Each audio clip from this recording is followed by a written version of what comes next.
Assalamualaikum warahmatullahi wabarakatuh. Let me introduce myself. My name is Nur Latifah. I'm from PBI 3. My student number is 1930-2050-102. And today I would like to explain about the message of action, space, time, and silence, and also the importance of nonverbal communication. So here there are several things, including action, space, time, and silence. But here first there is an action. So action is the fact or process of doing something, typically to achieve an aim. And then posture. Here posture is lean slightly forward in relaxed and open posture. And then also there is gesture to avoid fidgeting and distracting motion. And then there is facial expression.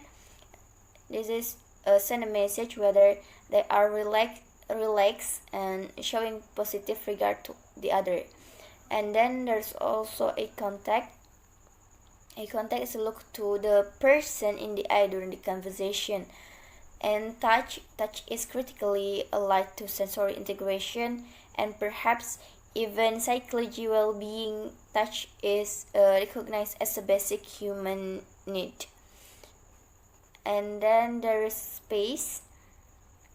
Space or proximis is the study of personal space of territoriality and the way we create cross space between ourselves and others. Like animal, human being exists within an invisible bubble of personal space or territory. Where we feel secure, we need to feel anxious if others invite this space, for example, by standing too close or by touching us. And then there is time. So time is structured into modes. The first one is there is M time and P time. What is M time and P time? M time is monochronic cultures and P is polychronic cultures. So here we're going to explain about M time first. So M time is a culture concentrate on one thing at time in a clear timeline. They set deadlines, schedule meeting and agenda weeks in advance. They value punctuality and being late for a meeting is insulting and disrespectful. M time culture is represented in countries such as USA, Germany, Switzerland, and Western Europe, Singapore, and etc. On the opposite side, P-time cultures prefer doing many things simultaneously by the order of their preference. Without advanced planning, they put emphasis on people rather than the deal itself. Countries belonging to this time category are all Latin American, Africa, Eastern Europe countries, Southeast Asian, and etc. And then the last one is silence. Within the interpersonal setting, silence can provide an interval in an ongoing interaction during which the participant have time to think, check, or suppress an emotion. So in the other hand, silence means different things to different people and that it can communicate many and different things. Silence can be used in various way. We can, for example, like to be silent, but in some situation, silence is imposed as one cannot find words to respond. And then the next slide is what is the importance of nonverbal communication. So here we have to know first what is nonverbal communication. So nonverbal communication is multidimensional and complex activity, and you can observe the truth of that assertion by realizing that nonverbal message can serve as substitutes for verbal message. Nonverbal communication is information that is passed without the use of spoken and written words. So here there are three things. The first one is judging internal states, managing interaction, also creating impression. Judging internal states is to operationally Define the three independent variables of vocal intonation, facial expression, and verbal message. Three preliminary operations were performed. Statements and criterion set, which briefly describe the dimension of empathy and positive regard, and also the scale point identification for judging the level of each. And then the next is managing interaction. So we tend to be last word of the nonverbal accompaniment too much of what we say than we are to the actual word we speak. We often carefully monitor and edit our words to achieve the desired effect. But how we are saying them is likely more important. Being mindful of our nonverbal communication can prevent the wrong or united message from inadvertently being passed on. And then the last one is creating impression. So nonverbal communication can create impression more than we use verbal communication. For example, like when we make a conversation with people and we stare at them while they are speak, it shows that we are literally respect to them.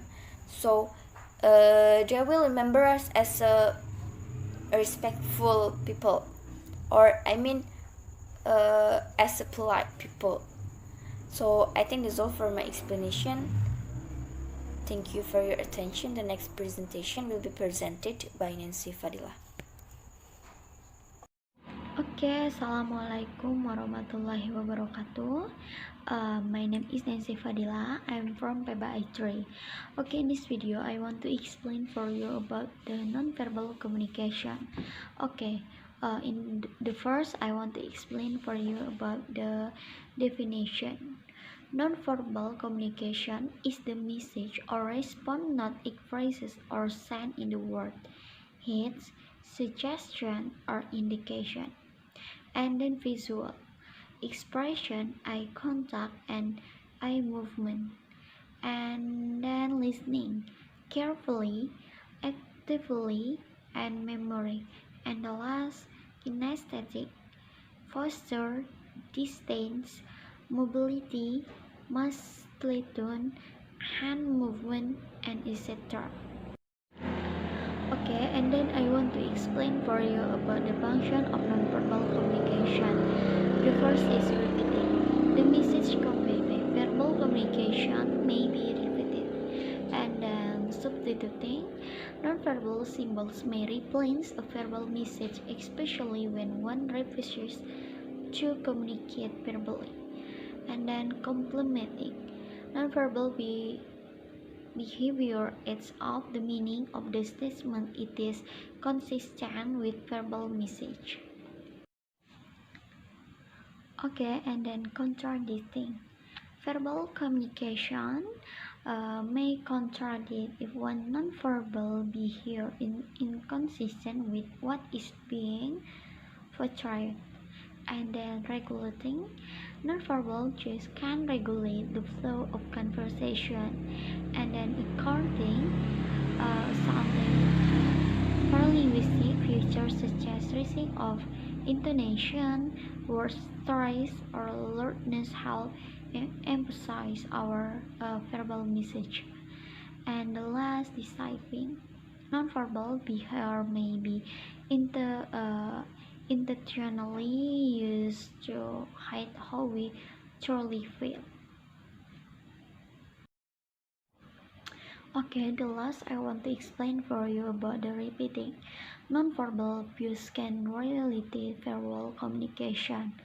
Repeating is sequential, not stimultaneous.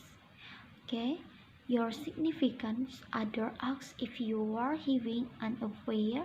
First you have not, then you say no. You ask a stranger in the foreign country what time it is. The stranger in the foreign country what time it is. The stranger doesn't understand, so you tap the top of your wrist with your finger.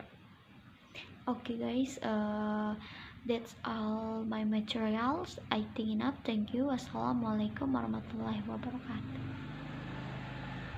Assalamualaikum warahmatullahi wabarakatuh. My name is Dr. Natasha. Because about material about complementing, substituting, and regulating.